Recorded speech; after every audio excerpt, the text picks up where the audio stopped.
Well, some updates on education with the private schooling group CURRO reporting a profit growth of almost a third for its half year to end June. It's been boosted by pupil growth and also higher fees. It shows just what a lucrative market education, of course, remains for private players.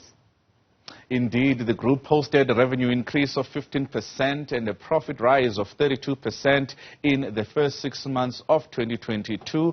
Average learner numbers rose 6.6% along with annual fee increases that helped to lift tuition fees by 13.3%. Core profit from schools rose by just over 17%. CURRO also reporting that a subsidy income of 25 million rand that came from the provincial government also helped. I caught up with the CEO, Andries Greyling, and he says the group is navigating the challenges brought on by financially hard-pressed parents, even as it focuses on its Matric performance for 2022. At the beginning of 2020, we all had normality where schools were functioning, open, learners at art and culture and sport activities, and they were hype at our campuses. And then in one day you had to take 70,000 learners off site and ensure that they get quality education. Proud to say that our learners the last 2 years at all our various schools excel, and they really had brilliant Matric results, which over the years we invested heavily in our infrastructure and trained our teachers to use Teams and Microsoft. Who knew that in March 2020, all the investments going to come to the fore and you had to deliver education via remote learning. So for us, I think that investment paid off. It showed that we're resilient and the product offering are good. And I must say this year, just getting back to normality where you've got activity at school, learners are participating in sport. We had excellent results with our learners achieving gold in various expos. They've been traveling overseas and representing South Africa. It's unbelievable to walk onto a campus and you get the energy back. It just wants to hype you, lift you up again and build a product. So I think that coming back to normality and us being active again is for me the highlight of the last 6 months. It has been quite a difficult period indeed, because even now you are reporting that your expected credit losses were 76 million rand. One thing that changed in 2020 with hard lockdown and parents losing their income and things changing. So you had a balance sheet and a debtors book that you always had a history on, that you could manage on a certain basis. And, I think at one point it was less than 2% of our turnover, was attributable to bad debts. So that changed in June 2020. Glad to say it's still within the same percentage of revenue than what it was last year, our bad debts, but it is still higher than pre-COVID. And I think that we all know the pressure that's on the consumer. And our parents are under pressure. So what we've seen is a good growth in our grade 8 numbers, indicating that parents are holding back a bit longer for their child to be enrolled in the private education. So we had to readjust that as well in our model.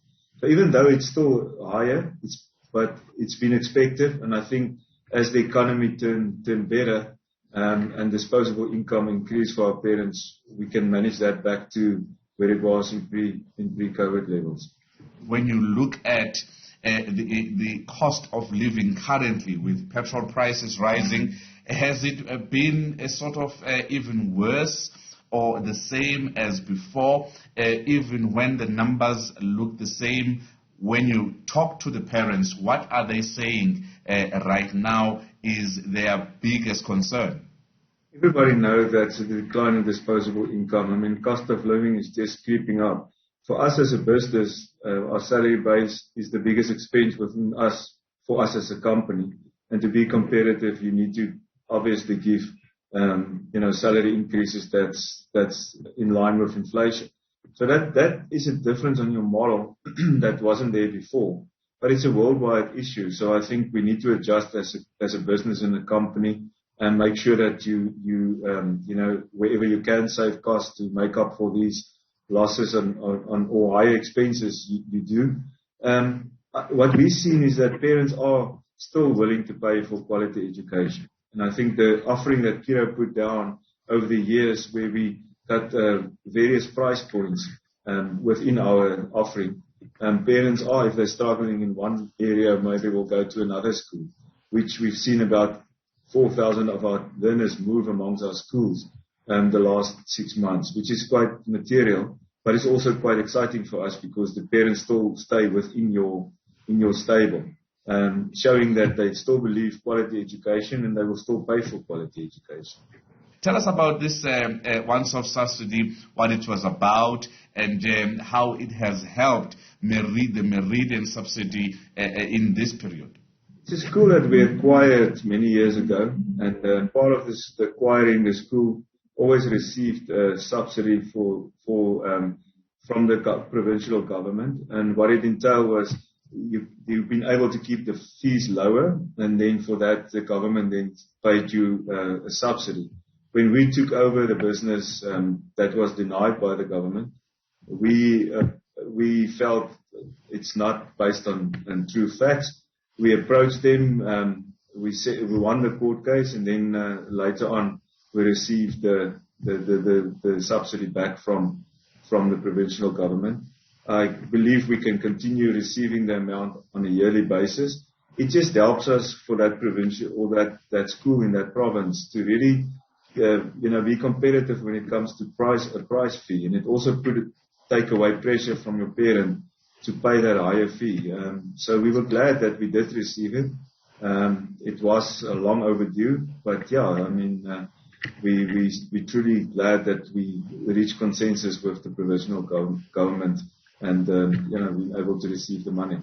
This year, overall, you are planning to spend or invest 1.1 billion rand in capital expenditure program. What is this focused on? How is it going to be utilized? We plan to spend 1.1 billion this year. Of that, about 300 million goes to acquisitions that we've done. It's either land or a property in Cape Town or a school that we acquired there in Beach. So that speaks for about 300 million of the capital. The rest are enhancement at our schools. We need more classrooms. We've got 6,800 grade 8s and only 3,500 grade 12s. So if that rollover happen at a school, you need capacity and facilities. So we're putting down those classrooms. That's part of it. And then obviously some maintenance capital or maybe some hockey fields or Astros or whatever is required at some of our schools. So that's more or less the capital. As we are filling up, we believe that capital amount will become lesser, and we don't have to spend the same amount in future years. Being a business with annuity income, you can see that our cash flow also over the last 6 months rapidly increased. We earned the first 6 months in total more than what we received for the full year in 2020 in cash. This shows the resilience of our business. And that will enable us to fund more of the capital expansions. So we want to make sure that our facilities are competitive and parents get the best quality. So we need to make sure that our facilities are top notch.